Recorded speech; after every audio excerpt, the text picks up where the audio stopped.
Hey guys, this is KD here और आप देख रहे हैं केडी स्टडी पॉइंट। फाइनली हम हाजिर हैं उत्तराखंड डीएलएड प्रवेश परीक्षा पाठ्यक्रम 2026 के साथ। देखिए, सबसे पहले तो मैं आपको एक चीज क्लियर कर देना चाहता हूं कि उत्तराखंड बोर्ड जो कि डीएलएड एंट्रेंस एग्जामिनेशन को करवाता है, कोई भी ऑफिशियल सिलेबस जारी नहीं करता है, लेकिन पीवाईक्यूज के आधार पर एग्जामिनेशन जो पैटर्न है उसके आधार पर जो क्वेश्चन पूछे गए हैं उन सभी को एनालाइज करने के बाद, डीप एनालिसिस के बाद ये सिलेबस हमने क्रिएट कर रखा है। अगर आप वाकई में तैयारी करना चाहते हैं तो अभी से इस सिलेबस को पढ़ना शुरू करें। जैसे ही फॉर्म आएगा फिर उसके बाद क्वेश्चंस की प्रैक्टिस करोगे। तो अभी अगर आप डीएलएड को अच्छे से समझना चाहते हो, उसके सिलेबस को पढ़ना चाहते हो, तो इस वीडियो को पूरा जरूर देखिएगा। बाकी अगर आप चैनल पर नए हैं तो चैनल से जुड़ जाइएगा। इसकी क्लासेस वगैरह सारी चीजें हमारे चैनल पर भी प्रोवाइड की जाती हैं। एक बार मैं आपको चैनल का ओवरव्यू दिखा देता हूं।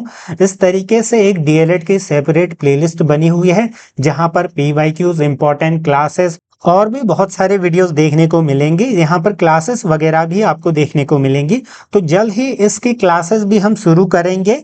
उससे पूर्व सिलेबस को हम यहाँ पर डिटेल में अच्छे से समझ लेते हैं। तो चलिए शुरू करते हैं कि सबसे पहले इसके एग्जामिनेशन पैटर्न को समझिए कि आखिर क्या क्या चीजें किस तरीके से पूछी जाती हैं। तो देखिए, जो आपके सेक्शंस होंगे, 4 सेक्शन होंगे, ABCD। पहला सेक्शन आपका होगा जीके और कॉम्प्रिहेंशन का, यानी कि सामान्य ज्ञान और बोधगम्यता। अब इसका मतलब क्या है, इसमें आपका जीके से रिलेटेड क्वेश्चंस आते हैं। अभी आगे सिलेबस को हम थोड़ा सा देखेंगे। टोटल मार्क्स 50 और टोटल क्वेश्चंस आपके 50 होंगे। फिर आपका आता है जनरल इंटेलिजेंस एंड रीजनिंग, यानी कि सामान्य बुद्धि एवं तर्क शक्ति, 50 मार्क्स 50 क्वेश्चंस। क्वांटिटेटिव एप्टीट्यूड, यानी कि संख्यात्मक अभिरुचि, न्यूमेरिकल एबिलिटी कई जगह आपको देखने को मिल सकता है, 50 मार्क्स 50 क्वेश्चंस। फिर आपका चौथा पार्ट रहता है टीचिंग एप्टीट्यूड, यानी कि शिक्षण अभिरुचि, 50 मार्क्स और 50 क्वेश्चन। तो टोटल आपके मार्क्स हो गए 200, टोटल क्वेश्चंस हो गए 200। इनके लिए आपको जो टाइम मिलता है दैट इज 2.5 घंटे का आपको समय मिलता है। ऑफलाइन पेपर होता है तो एक साथ आपको पूरा सॉल्व करना पड़ता है।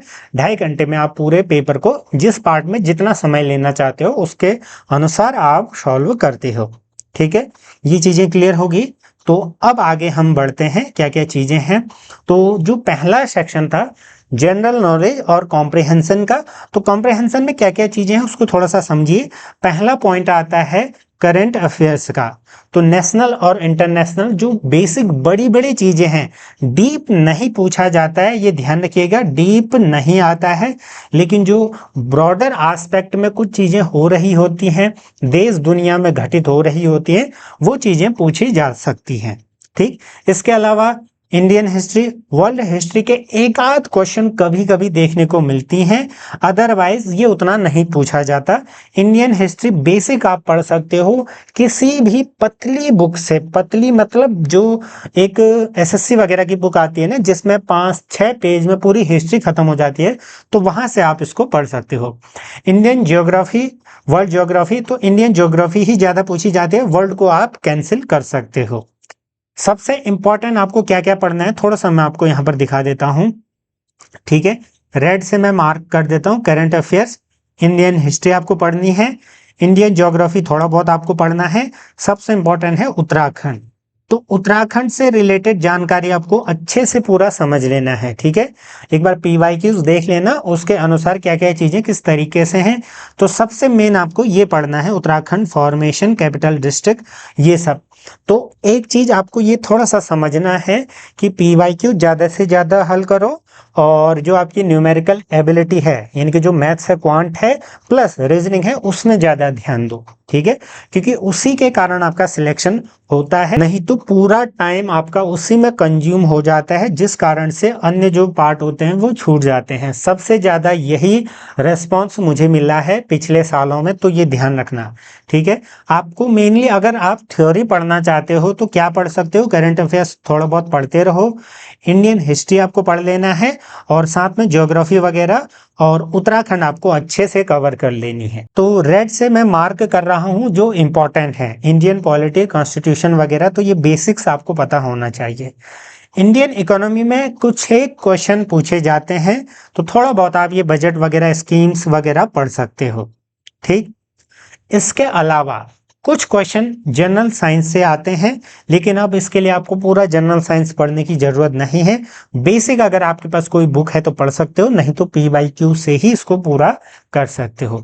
देखिए, इकोलॉजी से एक आध क्वेश्चन कभी कभी पूछे जाते हैं, जैसे फॉरेस्ट वगैरह से, क्लाइमेट चेंज से, बट इतना ज्यादा इसका भी रोल नहीं है।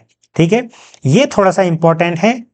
एजुकेशन पॉलिसी, जिसमें RTE, right to education act 2009, NCF 2005, NEP basis, ठीक है, बेसिक्स जो आपके 1986 वाली है, 2020 वाली है, तो पूरा आपको अच्छे से पढ़ लेना है। यानी कि शिक्षा से संबंधित जो जो भी रिफॉर्म वगैरह हुए हैं वो सब आपको थोड़ा सा पढ़ लेने हैं। आयोग वगैरह, ये जो आयोग वगैरह हैं वो टीचिंग एप्टीट्यूड में मैंने सिलेबस में रख रखा है, तो वहां से भी आप इसको देख लेना। फिर आपके आते हैं मेजर अवार्ड वगैरह, फेमस बुक्स वगैरह, राइटर्स, तो ये सब GK में इंक्लूड होता है। इंपॉर्टेंट मैंने अभी आपको पूरा बता दिया, एक बार फिर से थोड़ा सा दिखा देता हूं। अगर आप थ्योरी पढ़ना चाहते हैं तो ये थोड़ा सा पढ़ना अभी से शुरू कर दें, जो पॉइंट मैं आपको थोड़ा सा दिखा रहा हूं। ठीक, इसके अलावा इंडियन पॉलिटी, इकोनॉमी में इकोनॉमी पढ़ सकते हो, बजट पढ़ सकते हो, पॉवर्टी वगैरह पढ़ सकते हो। ये अगर आप पढ़ना चाहो तो पढ़ सकते हो, अदरवाइज ये थोड़ा सा देख लो। ठीक है, फिर ये इंपॉर्टेंट हो जाता है और फिर ये आपके इंपॉर्टेंट है। ठीक, ये आपका GK यहाँ पर कंप्लीट होता है सिलेबस। उसके बाद देखिए जनरल इंटेलिजेंस और रीजनिंग, तो इसके लिए तो हमारी क्लासेस भी चली हुई हैं, अगर आप उनको देखना चाहते हैं तो देख सकते हो। वर्बल रीजनिंग, कोई भी अगर आपके पास रीजनिंग की बुक है, SSC लेवल या उससे कम लेवल की, अगर कोई भी प्रिपरेशन अगर आप करते हो तो वो आपके लिए मोर देन इनफ होती है, लेकिन आपकी प्रैक्टिस अच्छी होनी चाहिए। तो वर्बल रीजनिंग, जिसमें आपकी ये सारी चीजें आती हैं, logical, non verbal, series, pattern, coding, decoding, blood relation, directions, seating arrangement, puzzle, calendar and clock, data sufficiency, और ये एनालिटिकल रीजनिंग वगैरह साथ में थोड़ा सा इंक्लूड कर लेना, जैसे ये सिलोजिज्म वगैरह हैं, तो ये एनालॉजी, ये सब भी इसमें इंक्लूड होती हैं। ठीक, फिर आपका आता है क्वांटिटेटिव एप्टीट्यूड, संख्यात्मक अभिरुचि, तो इसमें आपको बेसिक्स पढ़ना है, जैसे number system, integers, LCM, SCF, percentage, profit loss, discount, ratio, proportion, partnership, average, mixture and allegation, simple and compound interest, time work, pipe systems. ठीक है, ये थोड़ा सा इंपॉर्टेंट है। स्पीड, तो ये तो सब आपको पढ़ लेने हैं यहाँ तक। कई बार जो लीनियर क्वाड्रिक इक्वेशन से भी क्वेश्चन आते हैं, हालांकि ये उतना इंपॉर्टेंट नहीं है, लेकिन क्योंकि 10th लेवल में कई बार एक आध क्वेश्चन आ सकते हैं, तो ये भी ध्यान रखें। जियोमेट्रिक और जो मेंसुरेशन है, स्टैटिस्टिक्स है, प्रोबेबिलिटी है, डेटा इंटरप्रिटेशन है, जिसमें टेबल चार्ट्स वगैरह, तो ये आपका किसका हो गया, मैथमेटिक्स का, यानी कि क्वांटिटेटिव एप्टीट्यूड का हो गया सिलेबस।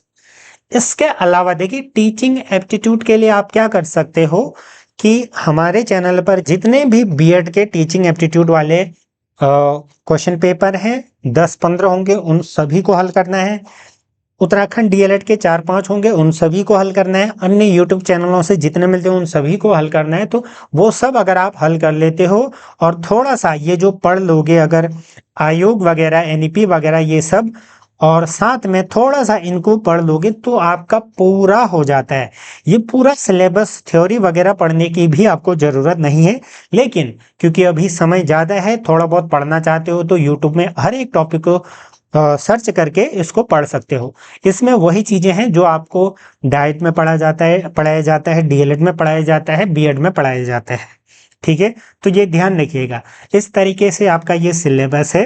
ये तो हमने PYQ के आधार पर जिस जिस टॉपिक से एक भी क्वेश्चन पूछा गया है उसको पिकअप कर रखा है, लेकिन अगर आप अच्छे से इसको समझना चाहते हो तो सबसे पहले PYQs देखो, टेलीग्राम ग्रुप पर आपको वो देखने को मिल जाएंगे।